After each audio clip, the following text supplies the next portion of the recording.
ಎಲ್ರಿಗೂ ನಮಸ್ಕಾರ. ನಮ್ಮನೆ ಅಡುಗೆ ಚಾನಲ್ಗೆ ನಿಮ್ಮೆಲ್ರಿಗೂ ಸ್ವಾಗತ. ಬನ್ನಿ ಟೇಸ್ಟಿಯಾಗಿ ಹೆಲ್ತಿಯಾಗಿ ತರಕಾರಿ ಉಪ್ಪಿಟ್ಟು ಹೇಗೆ ಮಾಡೋದು ಅಂತ ನೋಡೋಣ. ಮೊದಲು ಒಂದು ಪಾತ್ರೆ ಇಟ್ಕೊಳ್ಳಿ. ಪಾತ್ರೆ ಕಾದ ನಂತರ 4ರಿಂದ 5 ಟೇಬಲ್ ಸ್ಪೂನು ಎಣ್ಣೆ ಹಾಕ್ಕೊಳ್ಳಿ. ಎಣ್ಣೆ ಕಾಯೋ ಗ್ಯಾಪಲ್ಲಿ ಯಾರೆಲ್ಲ ನನ್ನ ಚಾನಲ್ ನೋಡ್ತಾ ಇದ್ದೀರಾ ದಯವಿಟ್ಟು ಸಬ್ಸ್ಕ್ರೈಬ್ ಮಾಡ್ಕೊಳ್ಳಿ. ನಿಮಗೆ ನನ್ನ ವಿಡಿಯೋ ಇಷ್ಟ ಆದರೆ ಒಂದು ಲೈಕ್ ಮಾಡಿ, ಕಮೆಂಟ್ ಸೆಕ್ಷನಲ್ಲಿ ಕಮೆಂಟ್ ಮಾಡಿ, ಹಾಗೆ ಶೇರ್ ಮಾಡಿ.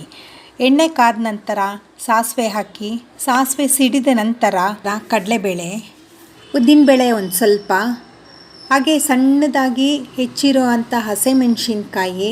ಇಲ್ಲಿ ಹಸಿಮೆಣಸಿನ್ಕಾಯಿ ನಾನು 7ರಿಂದ 8 ತೊಗೊಂಡಿದ್ದೀನಿ. ಸ್ವಲ್ಪ ನೀವು ಹಸಿಮೆಣಸಿನ್ಕಾಯಿನ ಎಣ್ಣೆದಲ್ಲೇ ಫ್ರೈ ಮಾಡ್ಕೊಳ್ಳಿ. ಆಮೇಲೆ ಒಂಚೂರು ಕರಿಬೇವು 4ರಿಂದ 5 ಎಲೆಗಳು ತೊಗೊಂಡಿದ್ದೀನಿ. ಆಮೇಲೆ ಸ್ವಲ್ಪ ಶುಂಠಿನ 1 ಇಂಚು ಶುಂಠಿ ಸ್ವಲ್ಪ ಗ್ರೇಟ್ ಮಾಡ್ಕೊಳ್ಳಿ. ಅದನ್ನು ಸ್ವಲ್ಪ ಎಣ್ಣೆದಲ್ಲಿ ಹಾಕಿ ಫ್ರೈ ಮಾಡಿ. ಆಮೇಲೆ ಒಂದು ದಪ್ಪ ಈರುಳ್ಳಿ ತೊಗೊಂಡಿದ್ದೀನಿ, ಅದನ್ನು ಸಣ್ಣಕ್ಕೆ ಉದ್ದುದ್ದವಾಗಿ ಹೆಚ್ಕೊಳ್ಳಿ. ಅದನ್ನು ಒಂದು ಸ್ವಲ್ಪ ಫ್ರೈ ಮಾಡ್ಕೊಳ್ಳಿ. ಅಂದರೆ ತುಂಬ ಫ್ರೈ ಮಾಡ್ಕೊಬೇಡಿ, ಅದ್ರ ಕ್ರಂಚಿನೆಸ್ ಹೋಗಿಬಿಡುತ್ತೆ. ಆಮೇಲೆ ಸ್ವಲ್ಪ ಜೀರಿಗೆ ತೊಗೊಂಡಿದ್ದೀನಿ. ಜೀರಿಗೆ ಒಂಚೂರು ತೊಗೊಳ್ಳಿ, ಅದು ನಿಮ್ಮ ಆಪ್ಷನ್. ಬೇಕು ಅಂದರೆ ತೊಗೊಬೋದು, ಇಲ್ಲ ಅಂದರೆ ಇಲ್ಲ. ನಾನು ಇಲ್ಲಿ ತರಕಾರಿ ಹಾಕಿ ಮಾಡ್ತಾ ಇರೋದ್ರಿಂದ ಒಂದು ಬೌಲು, ಅಂದರೆ ಒಂದು ಸಣ್ಣದಾಗಿರೋದು ಕ್ಯಾರೆಟು, ಆಮೇಲೆ ಬೀನ್ಸು ಸಣ್ಣದಾಗಿ ಹೆಚ್ಕೊಳ್ಳಿ. ಅದು ತರಕಾರಿ ಬೇಯಬೇಕಾದ್ರೆ ಬೇಗ ಬೇಯುತ್ತೆ. ಆಮೇಲೆ ಒಂದು ದೊಡ್ಡದು ಕ್ಯಾಪ್ಸಿಕಮ್ ತೊಗೊಂಡಿದ್ದೀನಿ. ಕ್ಯಾಪ್ಸಿಕಮ್ಮು ಸಣ್ಣದಾಗಿ ಉದ್ದುದ್ದಾಗಿ ಹೆಚ್ಕೊಂಡಿದ್ದೀನಿ. ಒಂದು ದೊಡ್ಡ ಟೊಮೆಟೊ ತೊಗೊಂಡಿದ್ದೀನಿ. ಟೊಮೆಟೊ ಕೂಡ ಸಣ್ಣದಾಗಿ ಹೆಚ್ಕೊಂಡಿದ್ದೀನಿ. ನಿಮಗೆ ಬೇಕಿರೋ ತರಕಾರಿಗಳೆಲ್ಲ ಹಾಕ್ಕೊಬೋದು.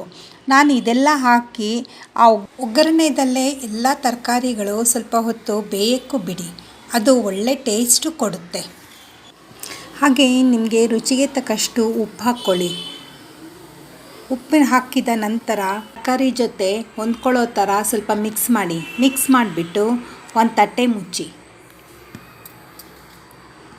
ಹಾಗೆ ತರಕಾರಿ ಬೇಯೋ ಗ್ಯಾಪಲ್ಲಿ ಯಾರೆಲ್ಲ ನನ್ನ ಚಾನೆಲ್ ನೋಡ್ತಾ ಇದ್ದೀರಾ ದಯವಿಟ್ಟು ಸಬ್ಸ್ಕ್ರೈಬ್ ಮಾಡ್ಕೊಳ್ಳಿ. ಪಕ್ಕದಲ್ಲಿರೋ ಬೆಲ್ ಐಕನ್ನ ಪ್ರೆಸ್ ಮಾಡಿ. ನನ್ನ ವಿಡಿಯೋಸು ನಿಮಗಿಷ್ಟ ಆದರೆ ಒಂದು ಲೈಕ್ ಮಾಡಿ, ಹಾಗೆ ಕಮೆಂಟ್ ಸೆಕ್ಷನಲ್ಲಿ ಕಮೆಂಟ್ ಮಾಡಿ. ತರಕಾರಿ ಎಲ್ಲ ಬೆಂದ ಮೇಲೆ ನಾನಿಲ್ಲಿ 2 ಗ್ಲಾಸಷ್ಟು ನೀರು ಹಾಕಿದ್ದೀನಿ. ಫ್ರೆಂಡ್ಸ್, ನೀವು ಎಷ್ಟು ಅಳತೆ ಕಪ್ಪಲ್ಲಿ ರವೆ ತೊಗೊಳ್ತೀರಾ ಅದ್ರ 2ರಷ್ಟು ನೀರು ಹಾಕಬೇಕು. ನಾನಿಲ್ಲಿ ಮೊದಲೇ ಹುರಿದಿಟ್ಕೊಂಡಿರೋ ಅಂಥ ರವೆ ಹಾಕ್ತಾಯಿದ್ದೀನಿ. ಇದು ಬಾಂಬೆ ರವೆ ಅಂತಾರಲ್ಲ ಅದು. ಸ್ವಲ್ಪನೂ ಗಂಟಿಲ್ಲದೆ ನಿಧಾನವಾಗಿ ಸ್ವಲ್ಪವಾಗಿ ಹಾಕಿ ಕಲಿಸ್ತಾ ಬರಬೇಕು. ಗಂಟಿಲ್ಲದೆ ನಿಧಾನವಾಗಿ ಎಲ್ಲ ಒಂದು ಹದಕ್ಕೆ ಬರೋ ಥರ ಕಲಿಸ್ಬೇಕು. 5 ನಿಮಿಷ ತಟ್ಟೆ ಮುಚ್ಚಿಬಿಟ್ಟು ಒಂದು ಲಿಂಬೆಹಣ್ಣಿನ ರಸವನ್ನು ಹಾಕ್ತಾಯಿದ್ದೀನಿ. ಲಿಂಬೆಹಣ್ಣಿನ ರಸ ಹಾಕಾದ್ಮೇಲೆ ಕೊತ್ತಂಬರಿ ಮತ್ತು ಕಾಯಿ ತುರಿ ಸ್ವಲ್ಪ ಧಾರಾಳವಾಗಿ ಹಾಕಿ. ಉಪ್ಪಿಟ್ಟಿಗೆ ತುಂಬ ಟೇಸ್ಟ್ ಕೊಡುತ್ತೆ.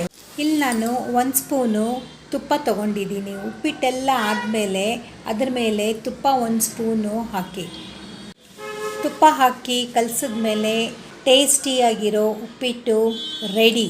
ಫ್ರೆಂಡ್ಸ್, ನಮ್ಮನೆ ಅಡುಗೆ ಚಾನಲ್ ಅಂತ ಹೊಸದಾಗಿ ಯೂಟ್ಯೂಬ್ ಚಾನಲಲ್ಲಿ ಕುಕ್ಕಿಂಗು ಬಗ್ಗೆ ಓಪನ್ ಮಾಡಿದ್ದೀನಿ.